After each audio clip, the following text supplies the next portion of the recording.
Hello, my name is Ethan Kaiser. I am a scientist and an atheist. And my question is, since the Bible has been scientifically disproven as far as all the claims, theory of evolution, archaeology, Noah's Ark, Adam and Eve, since we know this didn't happen because of our science nowadays, my question is, how do we have, according to the Bible, how do we have free will if God is this omniscient being that knows everything about us, everything we will do, and he pretty much knows our outcome before we're even created? So he creates us knowing everything we'll do. Since we can't surprise him by our actions, we have no free will. Our choices have been predetermined, and that the act of judgment is completely immoral because he knows what we're going to do. Nothing can surprise him.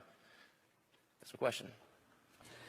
Thank you for the question. And it's interesting that you began by saying, as an atheist, all of this has been disproved, and so you live with scientific materialism as your worldview. I studied under John Polkinghorne at Cambridge University. You probably know the name. One of the world's leading quantum physicists who came to exactly the opposite conclusion you did while being the dean at Queen's College, Cambridge, as a quantum physicist, taking the same data you did. So obviously, for a man of his intellectual ability to come to a different conclusion, one would either have to say he's totally stupid to come to that conclusion, or else his empirical basis.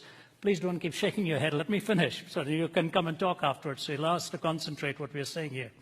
I want to read for you what David Berlinski says about the scientific naturalistic worldview. Do you know who he is?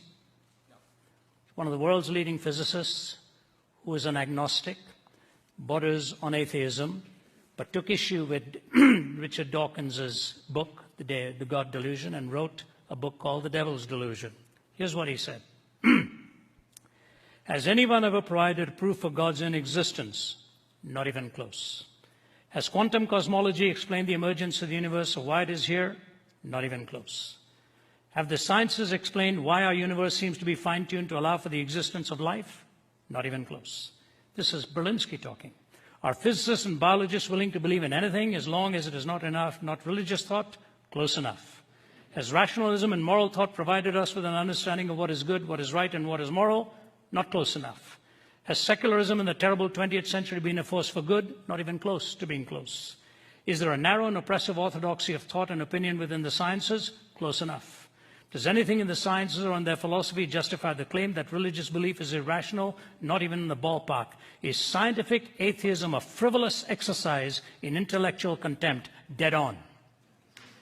Now, I didn't say that, all right? I'm not quoting myself.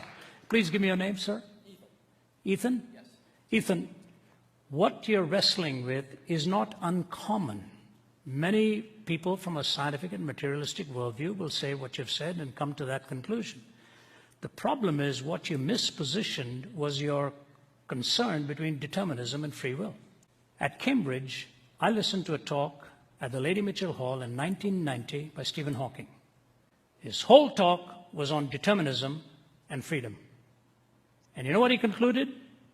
That the tragedy with scientific materialism, if we take its assumptions, is that we are not free, we are totally determined. That was the world's leading physicist at that time saying, the very thing you're asking of the Christian faith, he pinned on your backs as scientific materialists. And he said, the only escape I have is since I don't know what has been determined, I may as well not be. So the question is, were you free to ask this question? Yep. I don't believe any of us actually have free will because we are strictly material. So you're actually, as a machine automaton, asking me this question? We are all made up of our past experiences. Okay, but you're not free then. You're not free. You're not making a truth statement. My truth statement? I mean, what I'm saying is our memories and our states. No, hear me carefully. Okay. If you're totally determined, yes, you're pre-wired to think the way you do. Nature versus nurture, yes. Regardless, okay. The nurture may provide a different environment, but sure. The nature is you're hardwired to come out with a certain conclusion. Out of flux, nothing but flux. You know, what you put into the computer, ultimately is going to come out. But you have to ask yourself, are you making a truth claim? If you are making a truth claim, you're rising above the bondage of total subjectivity.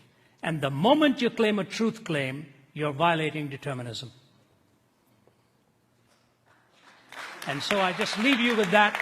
And let's meet afterwards. Hey, Ethan, we want to chat with you. You know, you're the kind of guy we come here for. So afterwards, you come here and we'll chat with you. Come here, give me a shake hand.